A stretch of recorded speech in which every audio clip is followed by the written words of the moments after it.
Hello friends, I'm Chandan. I'm from Nepal. I've been living in the UK for the last 2 years. I'm living in London. In this video, I'm going to talk about 5 major things that you should be doing once you come to the UK.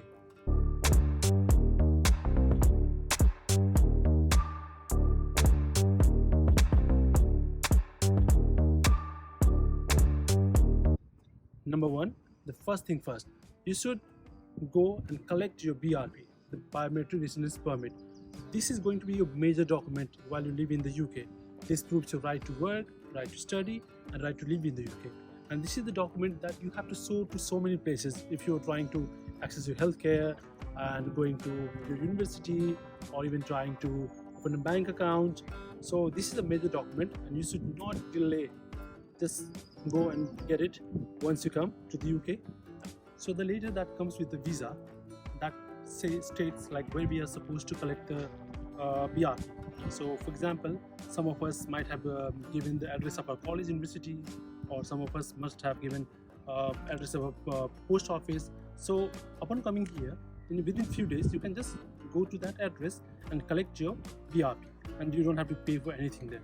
Once you have collected your BRP, you have the right to live, study and work in the UK. Now the next thing you should do is open a bank account with any of the banks in the UK. So you need your bank account for your daily purchases, and if you want to buy something online, then also you need a bank account, because unlike Nepal or India, you cannot do cash on delivery. It's not happening here in the UK. So that you need your bank account so that you can make some purchase online, or even when you go to buy your groceries in the store, you can pay by your card, because most of the time people are not even using cash here. So bank account very necessary. This should be your top priority once you come to the UK. There are so many banks here, there are so many only online banks, there are so many A-grade banks. So this is only your preference. In the beginning, it's always easier to go with some small banks like Monzo or Starling, or there are so many options because they will ask very few documents in the beginning. Later on, when you have collected your BRP, you have your NI, or you are working full-time or part-time, then you can switch to another major banks as well. So why I'm telling you that you should go with some small banks like Monzo or Starling, because they will ask very minimum document, and sometimes they won't even ask a proof of address. But if you're coming as an international student to the UK, then opening a bank account is not a big deal. It will be very easy.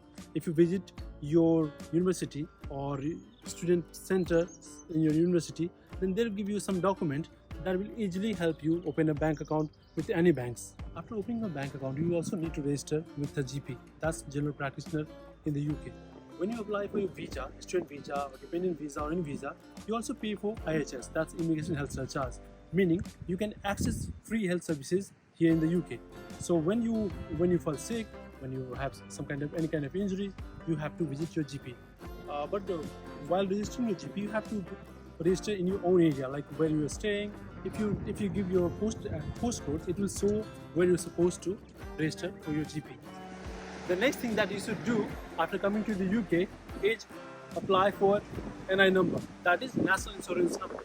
When you apply for a job, and then if you're paid, the number you have to the salary, the amount that you're receiving will go, that has to be linked with your NI number.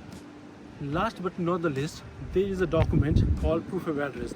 That is equally important document for you, because wherever you want to open a bank account, or like for example trying to access or buy a phone on installment, you need that proof of address. If you're living in an accommodation or in a hostel, that cannot be a major issue for you, but some landlords may not be very comfortable to give you that document.